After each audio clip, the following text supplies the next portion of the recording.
సంతానం కావాలన్న మీ కలను నిజం చేసుకోండి. 49 అంటే సంతానం, 49 అంటే సంతోషం. వివరాలకు సంప్రదించండి. నమస్తే రమగారు. నమస్తే జయ. రమగారు, సౌందర్య లహరి చక్కగా ఒక గ్రూపుగా ఏర్పడి పారాయణ చేస్తూ ఉంటారు. తప్పులు లేకుండా చదవాలంటారు. అసలు సౌందర్య లహరి ఏం చెప్తోంది? ఎలా పారాయణ చేయాలి? సౌందర్య లహరి అనేది దేనికి సంబంధించింది రమగారు? అమ్మవారికి సంబంధించింది.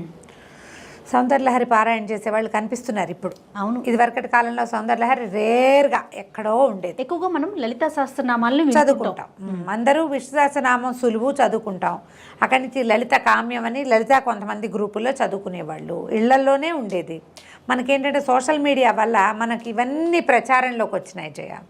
లలితా సహస్రనామం చదువుకుంటే ఈ ఫలితం లభిస్తుందని, గ్రూప్గా పారాయణ చేయాలని, అందరం కలిసి చేయాలని, తర్వాత 1,00,000 కుంకుమార్చన చేయటం, లలితా సహస్రంతో 1,00,000 కుంకుమార్చన చేయటం, ఇట్లా మెల్లిగా అంటే ఎలా మనకి హెల్త్ అవేర్నెస్ వచ్చిందో అలాగే ఆధ్యాత్మిక అవేర్నెస్ నిజంగా వచ్చింది అనుకోవాలి. దీని పూర్తి పట్టం మనం ఎవరికి కట్టాలంటే ఆధ్యాత్మికవేత్తలకి, సోషల్ మీడియాకి. సోషల్ మీడియానే దీనికి కారణం. ఒకందుకు మంచిదే అనుకుంటున్నాను రమగారు. మంచి ఆధ్యాత్మిక ధోరణి వైపు మనసు మళ్ళిందంటే ఆలోచన పరంగా మార్పులు వస్తాయి. మంచి విధానం వైపు అడుగులు వేస్తాం కదండి. అందులో మనం కాంప్లికేటెడ్ చేసేసుకుని పిచ్చ కింద తయారవుతూ ఉంటారు. అదొకటి భ్రమ కింద. పాపం అది కొంచెం కష్టం కాదండి. దాన్ని అది తప్పు అని చెప్పడానికి మీ లాంటి వాళ్ళు ఉన్నారు కదా రమగారు. అంత భ్రమపడద్దంట నేను. అవునవును. సరే, ఏదో మొత్తానికి చేస్తున్నాం అనుకో. ఈ లలితా శాస్త్రంతో పాటు దేవి ఖడ్గమాల చదువుకుంటాము. తర్వాత లలిత త్రిశతి చదువుతాం. చిన్నవి ఉన్నాయి.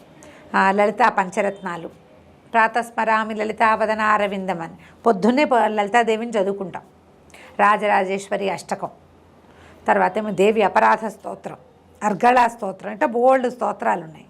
వీటన్నిటికంటే కూడా చాలా పవర్ఫుల్, చాలా అత్యద్భుతమైన విషయాలు చెప్పింది సౌందర్యలహరి. లలితా సహస్రనామంలో మనం ఏం చూస్తాం? అమ్మవారి యొక్క 1000 నామాలు.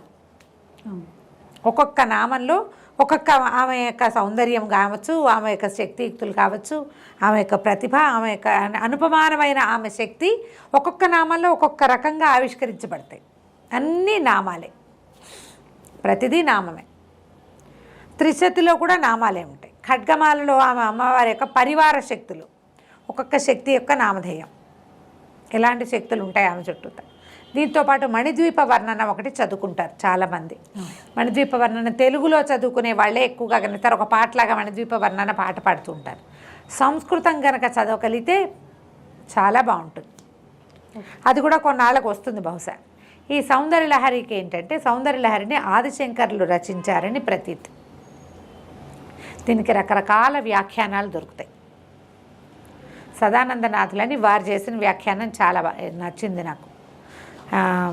ఇది పురాతన కాలం నుంచి వచ్చిందే కానీ ఇటీవల కాలంలో ఎక్కువ ప్రఖ్యాతి పొందింది. పురాతన కాలంలో పాత రోజుల్లో అంతా కూడా ఏంటంటే చాలా పెద్దవారు, తర్వాత ఏమో శ్రీ విద్యోపాసకులు వాళ్ళు ఎక్కువగా దీన్ని చూస్తూ ఉండేవారు. లలితలో ఈ సౌందర్యలహరిలో ఏంటంటే మొత్తం 100 శ్లోకాలు. సౌందర్యలహరి, శివానందలహరి 2 రాయబడ్డాయి శంకరుల చేత అంటారు. శివానందలహరి అంతా శివ సంబంధమైంది, సౌందర్యలహరి అంతా అమ్మవారికి సంబంధించింది.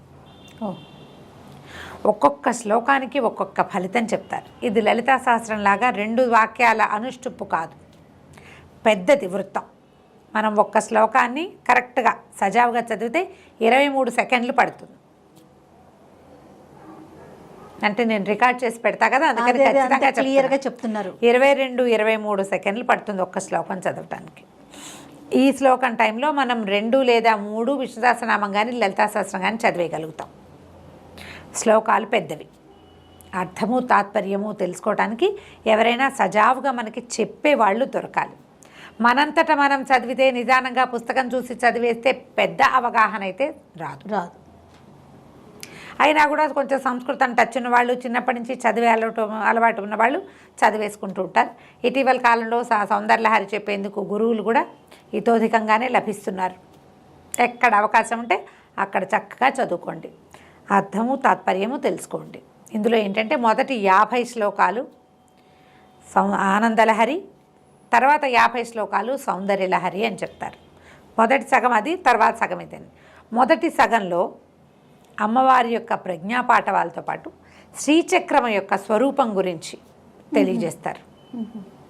శ్రీచక్రార్చన, శ్రీవిద్య ఆమె మామూలుగా కనపడే బాహ్య స్వరూప సౌందర్యం కాకుండా అంతరార్థం అది మనకు తెలుస్తుంది. తర్వాత శ్లోకాల్లో అంతా సౌందర్యవర్ణన, అమ్మవారి నేత్రాలు, ఆమె యొక్క కనుబొమ్మలు, ఆమె యొక్క ముంగురులు, ఆమె తాటంకాలు, చెవులకు పెట్టుకున్నవి, ఆభరణాలు, ఆమె నవిలే తాంబూలము, వాటన్నిటి ఒక్కొక్క శ్లోకము ఒక్కొక్కటి చెప్తుంది. ఈవిడ ముక్కు, ఆ కళ్ళు, కనుబొమ్మలు ఎలా ఉన్నాయి, ఒక్కొక్కటి ఒక్కొక్క ప్రత్యేకమైన ఆమె యొక్క సౌందర్యం గురించిన వర్ణనే ఉంటుంది. అమ్మవారి నడుము, ఛాతి, పొట్ట, ఆమె నిలువు, ఆమె పాదాలు, ఆమె గోళ్ళు, అద్భుతం. ప్రతి ఒక్క అవయవాన్ని మీద భక్తితో అదేలేండి అత్యద్భుతంగా ఉంటాయి. ఒక్క శ్లోకం ఒక కాణిముత్యం. శ్లోకానికి 1 గంట కనీసం మామూలుగా అర్థం చెప్పాలంటే అబ్బా 1 గంట పూర్తిగా పడుతుంది ఒక శ్లోకానికి. సాధారణ అర్థం, వ్యాఖ్యానానికి మన చాగంటి వారు లాంటి వాళ్ళు అయితే ఈజీగా 3-5 గంటలు తీసేసుకుంటారు. అంత ఎక్కువ భావాన్ని నిబిడీకృతం చేసుకున్నది సౌందర్యలహరి. దాంతోపాటుగా చాలా శక్తివంతమైనదిగా చెప్పబడుతుంది. దీనికి ఒక చిత్రమైన గాథ ఏం చెప్తారంటే, ఎవరో ఒకరు, ఒక యక్షుడు, ఒక మానవుడే యక్షస్వరూపంలో ఆయన కైలాసం పర్వతానికి వెళ్ళి అక్కడ అమ్మవారిని చూసి రాశారని, అది శంకరులు మళ్ళీ దాన్ని పైకి చదివారని ఒక మాట వస్తుంది. కానీ అది పెద్దగా నమ్మడానికి వీల్లేనట్టుగా అనిపిస్తుంది. ఆదిశంకరులు చేసిన, ఎందుకంటే మనం మిగిలిన ఇవన్నీ చూస్తున్నామా, అన్ని స్తోత్రాలు, కనకధార కానీ ఇవన్నీ ఎట్లాంటి శక్తివంతమైనవి, ఎలాంటి అత్యద్భుతమైన భక్తిభావాన్ని నిముడ్చుకుని ఉంటాయి. అలాంటి భావమే ఇందులో కూడా కనిపిస్తుంది. ప్రతి శ్లోకము కూడా ప్రతిదానికి ఒక్కొక్కదానికి ఒక్కొక్క ఫలితం ఉంది. నిన్ను ఆరాధిస్తే ఎవరికి ఏం లభిస్తుంది, ఎవడేది ఆరాధిస్తే, ఎవడెలా ఆరాధిస్తే అలాంటి ఫలితం లభిస్తుంది. ఏ కోరికతోటి ఆరాధిస్తే అది పొందుతాడు. ముముక్షువు మోక్షాన్ని పొందుతాడు. ఎవరికి మోక్షం కావాలో వారికి మోక్షం లభిస్తుంది. ప్రయోజనం కావాలనుకుంటారు కొంతమంది, ఆ ప్రయోజనం కూడా లభిస్తుంది. అది సౌందర్యలహరి తెలియజేస్తుంది. ఎవరి దగ్గరైనా పాఠం చెప్పుకుని చదువుకోండి. ఓకే, ఒక్కొక్కరిది ఒక్కొక్క స్తోత్రం. కొంతమంది సంగీతంలాగా స్వరాలు కూర్చి పాడుకున్న వాళ్ళు కొంతమంది స్వరాలు కూర్చుకుని పాడుకోవచ్చు. లేదా స్వరం కాదు, శ్లోకం పద్ధతిగా, శ్లోకంలో ఒక పదాన్ని ముందు, ఒక వాక్యాన్ని ముందుకి, ఒక వాక్యాన్ని వెనక్కి సాగదీసి చెప్పేవాళ్ళు కొంతమంది. ఎవరి పద్ధతి వాళ్ళదే. ఏ సమయంలో పారాయణ చేయాలి రమ్మగారు?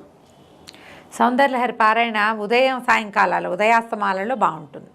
దాన్ని ఎట్లా పెట్టుకోవాలంటే, ఇప్పుడు 100 శ్లోకాలు కదా, మనం ఏదో సందర్భంలో దసరాలప్పుడు లేకపోతే శుక్రవారాలు ఇలా పెట్టుకోవటంతో పాటుగా ఎక్కడికైనా అమ్మవారి క్షేత్రానికి వెళ్ళినప్పుడు ఆ క్షేత్రంలో చదవాలి. దీని మీద ఒక అనుభవం చెప్తాను జయ. మధురై వెళ్ళాం కదా మేము, నేను చెప్పా కదా గుళ్ళోకి వెళ్తే సొంత ప్లేస్కి వెళ్ళిన ఫీలింగ్ వచ్చింది నాకని. మధురైలో అమ్మవారి వెనకాల కూర్చొని చదువుకోవచ్చు మనం. నాకు అప్పటికి, ఆనాటికి, నేను వెళ్ళే నాటికి 50 శ్లోకాలు నోటుకొచ్చు, పుస్తకం అక్కర్లా. నేను పాఠం చెప్పేదాన్ని, కానీ పాఠం చెప్పడం కూడా నేను ఎలా చేశానంటే, ముందు నుంచి నాకు వీటి మీద అవగాహన లేదు, నా సంగతి తెలిసిందే కదా. ఒక ఆవిడ నన్ను అడిగారు, సౌందర్యలహరి చెప్పండి అంటే 10 శ్లోకాలు నేను నేర్చుకుని, నేను చదువుకుని, అర్థం నాకు సంస్కృతం చదువుకున్నా కాబట్టి, మిగిలిన వాళ్ళకి నాకు ఉన్న భేదం ఏంటంటే నాకు సంస్కృతం వచ్చు కాబట్టి. అక్కడి నుంచి మా అక్కయ్య దగ్గర ఒక క్లారిఫికేషన్ తీసుకుని, తనేం పాఠం ఇవి చెప్పదు కానీ అర్థాలు, తాత్పర్యాలు చెప్తుంది.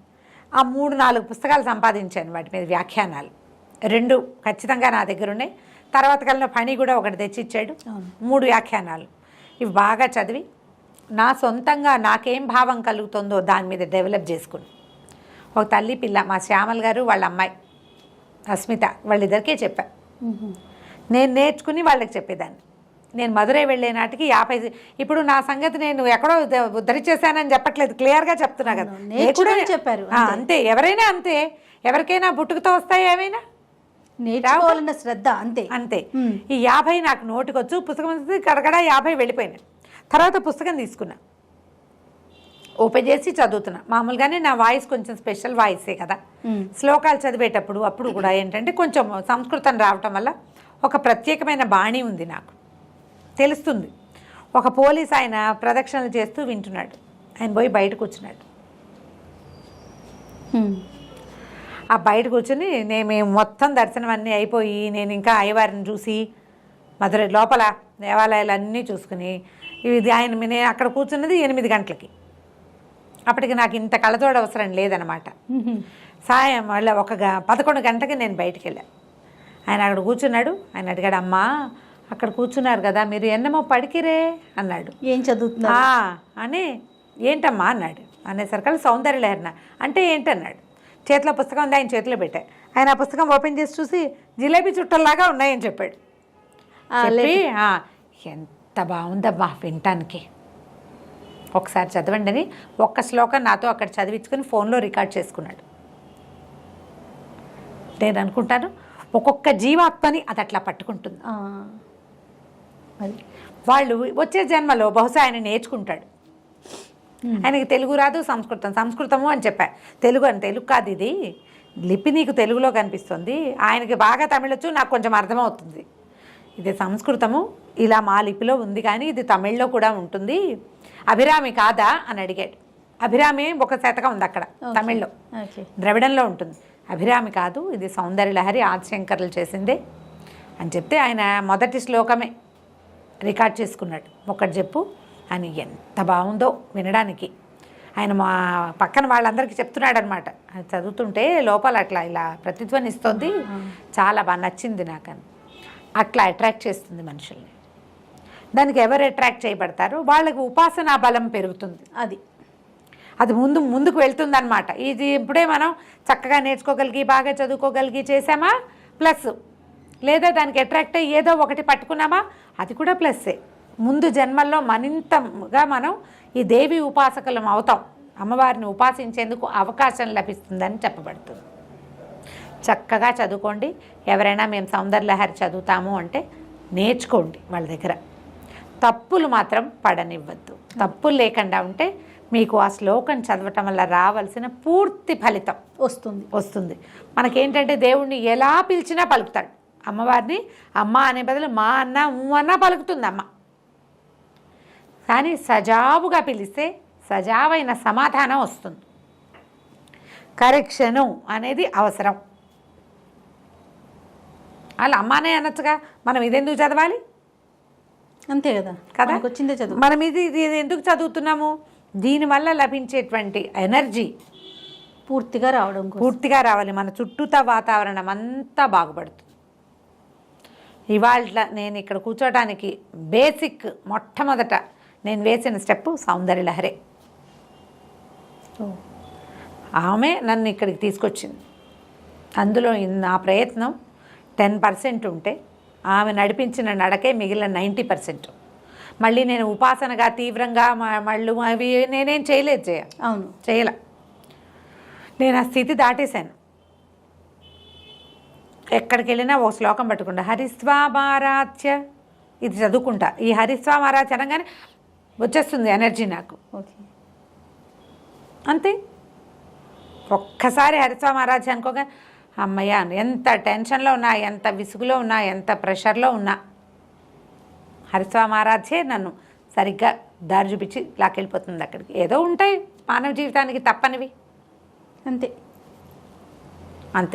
ట్రై చేసి చూడండి. మీకు అవకాశం ఉంటే నేర్చుకోండి. మీకు దీని మీద అవగాహన ఉందా మీకు ప్లస్, లేదా ప్రయత్నం చేసి ఒక్క శ్లోకం చెప్పించుకోండి చాలు. ఒక్క శ్లోకం చెప్పించుకున్నా చాలు. ఆ ఒక్కటి చదువుకున్నా సరిపోతుంది. మొత్తం 100 చదువుకోవాల్సిన పనే లేదు. చదవగలిగారా మహత్తరంగా ఉంటుంది, అద్భుతంగా. ఒకసారి ఆ శ్లోకం చెప్తారా రమ్మగారు? హరిస్వామారాధ్య ప్రణత జన సౌభాగ్య జననీం పురానారీ భూత్వా పురరిపుమపి క్షోభమనయత్ స్మరోపి త్వాం నత్వా రతినయనలేహ్యేన వపుషా మునీనామప్యంతః ప్రభవతి మోహాయ మహతాం. దేంటో తెలుసా అర్థం? హరి త్వామారాధ్య అంటే నిన్ను ఆరాధించి నువ్వు ఎలాంటి దానివి? ప్రణతజన సౌభాగ్య జనని. ఎవరైతే నిన్ను నమస్కరిస్తారో, నిన్ను ప్రార్థిస్తారో వాళ్ళకి సౌభాగ్య జననివి నువ్వు. వాళ్ళకి ఏది కావాలంటే అది ఇస్తావు. నిన్ను ప్రార్థించి పూర్వము ఏం చేశాడు? స్త్రీ రూపం ధరించాడు. పురా నారీ భూత్వ పురరిపుమపి క్షోభమనయత్తు. పూర్వము నారిగా స్త్రీగా మారి పురరిపు అయినటువంటి నీ భర్త అయినటువంటి శివుడు పురులు అంటే త్రిపురాసుర సంహారం చేసిన శివుణ్ణే ఆయనకి క్షోభను కలిగించాడు. నీ వల్ల, నిన్ను నమస్కరించడం వల్ల, నీకు నమస్కారం చేయటం వల్ల, స్మరుడు అంటే ఇతను మన్మథుడు ఈవిడిని ప్రార్థించడం వల్ల, అమ్మవారిని ప్రార్థించడం వల్ల ఈయన ఏంటంటే ఎవరికి కనపడ్డు. అమ్మవారు మన మన్మథుడు మనుషులకి కనపడేవాడు కాదు, ఎవ్వరికి కనిపించడు. ఈ శివుడు ఏం చేశాడు, అతన్ని కాల్చేసాడు, బూడిద చేసేసాడు పరమేశ్వరుడు. బూడిదైతే అప్పుడు అమ్మవారు ఆయనకి ధైర్యాన్ని ఇచ్చింది, ఏం పర్వాలేదు దుఃఖించద్దు అని. రతీదేవికి చెప్పింది, నీ కంటికి మాత్రం కనపడతాడు అని. రతి నయన లేఖేన వపుష, కేవలము రతీదేవికి మాత్రమే కనబడగలిగేటువంటి వాడైనటువంటి అనంగుడు మునీనామపి అంతఃప్రభవతి. వాళ్ళని ఏం చేస్తాడంటే లోపల మునులకి కూడా దీన్ని కలిగిస్తాడు, ప్రీతిని కలిగించేస్తాడు. ఇప్పుడు మనం ఎవరినైనా చూస్తే మనకి ఏదైనా భావాలు కలుగుతాయి. ఈ మన్మథుడు ఎవ్వరికీ కనపడ్డు. విపరీతమైన మోహాన్ని మునులకి కూడా కలగజేయగలుగుతాడు మన్మథుడు. ఎందుకంటే నీకు నమస్కరించడం వల్ల. స్మరోపి త్వాం నత్వా, నీకు నమస్కరించి చేస్తాడు ఆ క్రియ. నువ్వు అతని యందు ఉంటావు, దాని యందు మునులు మోహింపబడతారు. విష్ణువు నిన్ను ప్రార్థించడం వల్ల, నువ్వు అతని యందు ఉండటం వల్లే ఈ పురారి అయినటువంటి పరమేశ్వరుని మోహింపచేయగలిగాడు. నువ్వు ఎవరి యందు ఉంటావో వాళ్ళు ప్రపంచాన్ని మోహింపచేయగలరు.